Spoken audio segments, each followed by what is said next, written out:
श्री गुरु महिमालेख शरणम। श्री गुरु महिमालेख शरणम।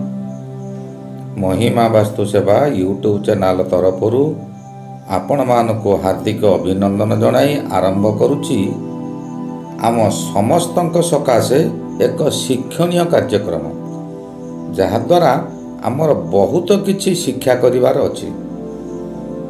एही विषयटी को मूलरू शेष पर्यंत शुणु। प्रत्येक समय रे किछि ना किछि अप्रिय सत्य कथा कहा जायछि। एहाकू मोर अनुरोध कौनसी राजनीति भीतर को नियंतु नाही। एहा केवल आम मानक जानिबा सकाशे निहाती जरूरी। एबे राज्य रे हो हल्ला चलीछि सरकारंकर योजना परे योजना करि चलीचंती।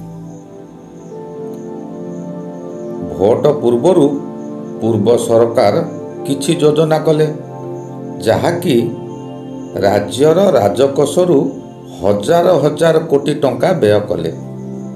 ता मध्यरे गरीब किंतु किछि पाई पाले नाही। कि समस्ते कहती गरीब मानक पई योजना किंतु गरीब किछि पांती नाही। गोटिए उदाहरण स्वरूप लक्ष्मी बस। ये जो लक्ष्मी बस नाम रे किछि बस किना गला ग्रामरू सहर को जीवा सकाशे से बस चलिला। सरकार कले जे 5 टंका भड़ारे लोक माने सहर को जीवा आसिया करिवे किंतु बस नेले 10 टंका। से 10 टंका नेबा से कथा छाड़ंतु। गोटिए बस रे ड्राइवर कंडक्टर खलासी 3 जन रहिले। से बस रे मध्य तेल खर्च हला। यह दैनिक खर्च ताहा सरकार देले। सरकार अर्थ राज्यर सरकार आम समस्तंकर सरकार बा आमे समस्ते सरकार। सरकार अर्थ आमे ताहाको आमे देले माकणा कोठी पाइले। थरे गभीर भाव रे चिंता करंतु सबु जानि पारिबे। आउ गोटिए कथा गाँ गली रे किछि युवक सेमाने बैंक रु लोन हो किंबा फाइनान्सर कंपनी पाखरु लोन हो लोन करी खंडिए छोटिया छोटिया पैसेंजर गाड़ी करिसंती। सेमाने गाड़ी चलेबे गाड़ी रो किस्ती देबे जहा कि बळका अर्थ हबो तहिरे निज परिवार पोषिबे। ये जो 5 टंका बस चलिला जेउटा को 40 टंका भड़ा से जगह को बस चलिला 5 टंका। सेमाने कौन करिवे? सेमाने किस्ती देबे किपरि? तांको परिवार चलाइबे किपरि? मु निजे अनुभव करिछि जे थरे मु पानी कोइली ठारू जाजपुर रोड को आसुथाए। पानी कोइली छकरे लक्ष्मी बस लागिला। सेइटारे थिबा मैजिक गाड़ी ड्राइवर माने एपरी झगड़ा कले जे लक्ष्मी बसटी 7-8 जन लोकों को नहीं जाजपुर रोड पलि आसला। सामान्य पिंपुड़ीटीए उपरे आघात लगिले से कामुड़ी पकाउची। से जो छोट पैसेंजर गाड़ी सेमाने भी रक्त मांसर मनीष तांको जीवन जीविका उपरे बाधा आसुची। सेमाने बा किपरि छाड़िबे?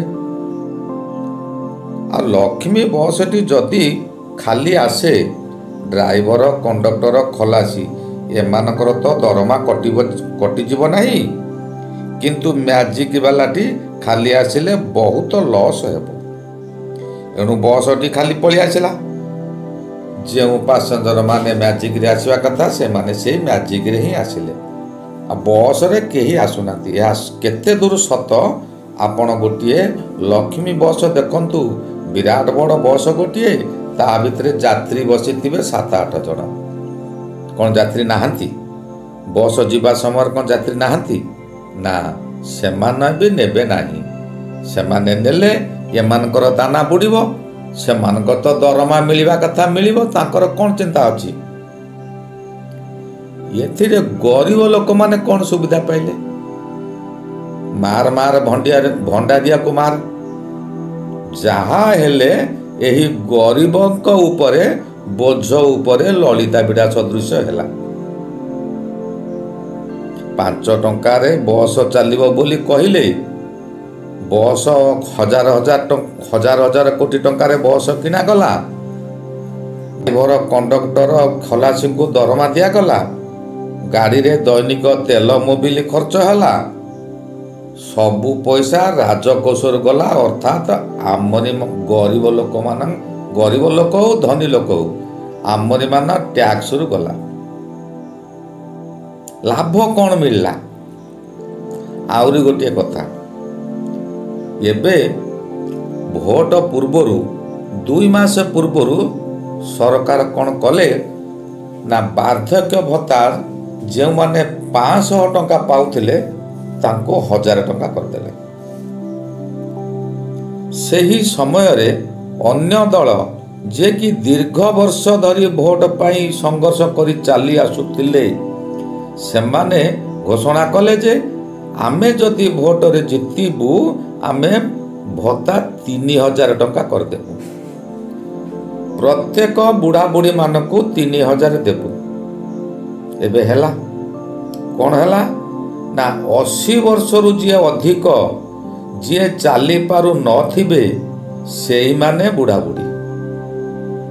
60 ବର୍ଷରୁ ଯିଏ ଅଧିକ ସେମାନେ ବୁଢ଼ାବୁଢ଼ୀ ନୁହନ୍ତି। ତେଣୁ ତାଙ୍କୁ 3000 ପରିବର୍ତ୍ତରେ ଯାହା କହିଥିଲେ 3000 ତା ପରିବର୍ତ୍ତେ ଆଉ 500 ମିଶେଇ 3500 କରିଦେଲେ। ଆପଣମାନେ ଦେଖନ୍ତୁ ଆପଣଙ୍କ ଗ୍ରାମରେ 80 ବର୍ଷରୁ ଅଧିକ ବ୍ୟକ୍ତି କେତେ ଜଣ ଅଛନ୍ତି? ଯେଉଁମାନେ କି ଗୋଟିଏ ଟଙ୍କାର ଲାଭ ବି ଉଠାଇ ପାରିବେନି। ଯେଉଁ 2-3 ଜଣ ଥିବେ ସେ ଗାଁରେ, ସେମାନେ ଗୋଟିଏ ଟଙ୍କାର ବି ଲାଭ ଉଠାଇ ପାରିବେ ନାହିଁ। ତାଙ୍କ ଭତ୍ତା ଟଙ୍କା ତାଙ୍କ ପରିବାରର କେହି ସଦସ୍ୟ ଯାଇ ଆଣିବେ। ବୁଢ଼ାବୁଢ଼ୀ ଯେଉଁ ଅବସ୍ଥାକୁ ସେଇ ଅବସ୍ଥା ଭୋଗିବେ। ଏହାର ପୁଣି କେଉଁ ଯୋଜନା ହେବ? ବୁଢ଼ାବୁଢ଼ୀ ତ ଯେଉଁ ଅବସ୍ଥା ଭୋଗୁଛନ୍ତି ଭୋଗିବେ, ତାହେଲେ ୟା ପାଇଁ ପୁଣି କି ଯୋଜନା ହେବ? ବୁଢ଼ାବୁଢ଼ୀ ମାନଙ୍କର ପୁଅ ବୋହୂ ନାତି ନାତୁଣୀ ବୋହୂ ଥିବେ। ଯାହା ହେଲେ ତ ସେମାନେ ପାଣି ତୋରାଣି ଟୋପେ ଦେଉଥିବେ। ବୁଢ଼ାବୁଢ଼ୀ ତ ଖାଉଛନ୍ତି, ନହେଲେ ବଞ୍ଚିଲେ କେମିତି? କିନ୍ତୁ ଜଣେ ବିଧବା ମା, ସିଏ କି ଦୋଷ କରିଥିଲେ? ଏମାନଙ୍କର ପୁଅ ବୋହୂ ନାତି ନାତୁଣୀ ଅଛନ୍ତି, 1000 ଟଙ୍କାରୁ 3500 ଟଙ୍କା ପାଇଲେ। କିନ୍ତୁ ବିଧବା ମାନଙ୍କର କିଏ ଅଛି? ସେ ତ ନିଜେ ଯାହା କରିବେ ସେଇଆ। ତାଙ୍କର ସେଇ 1000କୁ 1000, ତାଙ୍କୁ ତ ଆଉ ବଢ଼ିଲା ନାହିଁ। ତାଙ୍କ ପିଲା ଛୁଆକୁ ସେ କିପରି ପୋଷିବେ? ତାଙ୍କର ଆଉ କିଏ ଭରସା ଅଛି? ଆହୁରି ପୁଣି ସୁଭଦ୍ରା ଯୋଜନାରେ 50,000 ଟଙ୍କା ଦେବେ ବୋଲି ଘୋଷଣା କଲେ। ତାହା କାହାକୁ? ନା ଜଣେ ସ୍ୱାମୀ ଥିବା ଓ ବୟସ ଥିବା ମହିଳାକୁ। ଏଇଟା କ'ଣ ସରକାରଙ୍କର ମାଆଙ୍କୁ ସମ୍ମାନ? ଏମାନେ ମା ଆଉ ବିଧବା କ'ଣ ମା ନୁହନ୍ତି? ଏବେ ସବୁ ଭତ୍ତା 80 ବର୍ଷ କରିଦେବା ଭଲ। ୟାକୁ କାହିଁକି ଆଉ ଗୋଟେ ରଖିବ 60 ବର୍ଷରେ ବିଧବା ଭତ୍ତା? ଗରିବ ଲୋକମାନଙ୍କର 80 ବର୍ଷରେ ଭତ୍ତା ପାଇବା କରିଦେବାଟା ଭଲ। ଏହାଦ୍ୱାରା କ'ଣ ହେବ ନା 80 ବର୍ଷ କେହି ବଞ୍ଚି ନଥିବେ, କେହି ଭତ୍ତା ପାଇବେନି। ଯଦି ବା କେହି ବଞ୍ଚିଥିବେ, ଗୋଟିଏ ଗାଁରେ ଜଣେ 2 ଜଣ 4 ଜଣ ବଞ୍ଚିଥିବେ, ସେଇମାନେ ପାଇବେ। ଆଉ ଆମର ଯେଉଁ ଭତ୍ତା ବାବଦରେ ଯେଉଁ ରାଜକୋଷରୁ ଲକ୍ଷ ଲକ୍ଷ କୋଟି ଟଙ୍କା ଖର୍ଚ୍ଚ ହେଉଛି, ସେ ଟଙ୍କା ଖର୍ଚ୍ଚ ହେବନି, ରାଜକୋଷରେ ଗଚ୍ଛିତ ହୋଇ ରହିବ। ଅନ୍ତତଃ ପକ୍ଷେ ମନ୍ତ୍ରୀ ବିଧାୟକମାନଙ୍କ ଭଳି ଗରିବ ଲୋକମାନେ ପେନସନ ଓ ଭତ୍ତା ତ ପାଇପାରିବେ। ଅନ୍ତତଃ ପକ୍ଷେ ତାଙ୍କର 3 ପୁରୁଷ ପର୍ଯ୍ୟନ୍ତ ତ ସଞ୍ଚୟ କରିପାରିବେ। କୋଟି କୋଟି ଟଙ୍କା ଖର୍ଚ୍ଚ କରି ଭୋଟ ଲଢ଼ିଛନ୍ତି, ରାଜନୀତି ବ୍ୟବସାୟରେ ଟଙ୍କା ଖଟାଇଛନ୍ତି, ତାଙ୍କର ତ ପୁଣି ଲାଭ ଦରକାର। ଏହାକୁ କୌଣସି ରାଜନୀତି ଆଡ଼କୁ ନେବେ ନାହିଁ। ଏହା ମୋର ବିଶେଷ ଅନୁରୋଧ। ଏହା ରାଜନୀତି କଥା ନୁହେଁ, ଏହା ଅପ୍ରିୟ ସତ୍ୟ କଥା। ମୁଁ ନିଜେ ଏଥିରେ ଭୁକ୍ତଭୋଗୀ। ମୁଁ ଜଣେ 69 ବର୍ଷର ବ୍ୟକ୍ତି। କୌଣସି ରାଜନୀତି ଦଳକୁ ମୁଁ ସମର୍ଥନ କରୁନାହିଁ ବୋଲି ବିଜେଡି ସରକାର ଥିଲାବେଳେ ମୋର ଭତ୍ତା କରାଇ ଦେଉନଥିଲେ। 69 ବର୍ଷରେ ଭୋଟ ହେବାର 2 ମାସ ପୂର୍ବରୁ ମୋର ଭତ୍ତା କରାଇଲେ। ଏଥିରୁ ଜଣାଗଲା କେବଳ ଭୋଟ ସମୟ ଆସିଲେ ଲୋକଙ୍କର କଥା ମନେ ପଡ଼େ, ନହେଲେ ନାହିଁ।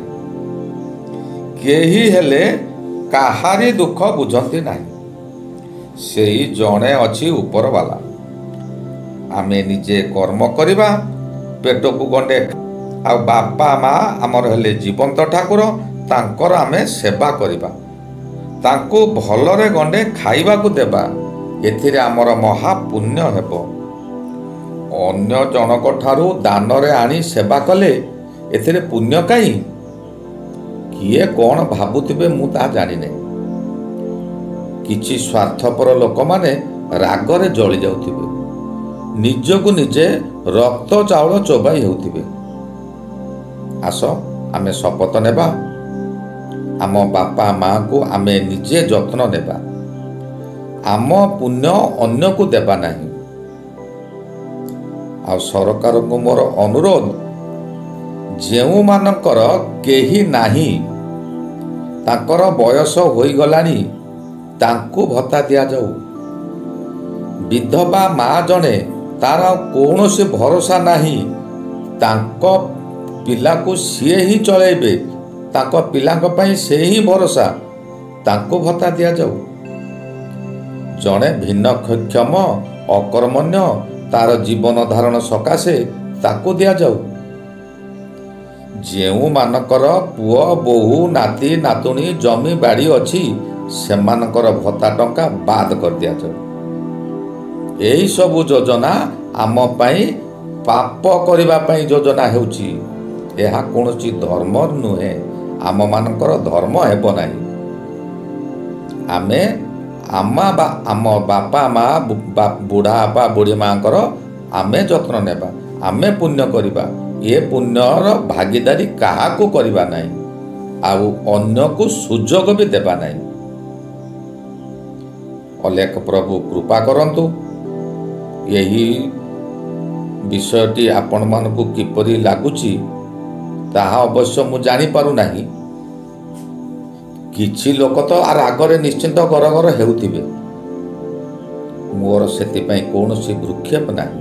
ମୁଁ ଅପ୍ରିୟ ସତ୍ୟ କଥା କହିଛି। ଆଜି ମୁଁ ଏଇଠାରେ ରହିଲି, ପୁଣି ପରବର୍ତ୍ତୀ ବିଷୟ ଏହି ଯୋଜନା ବିଷୟରେ ମୁଁ କହିବି। ମହିମା ଅଲେଖ ଶରଣ, ମହିମା ଅଲେଖ ଶରଣ, ମହିମା ଅଲେଖ ଶରଣ।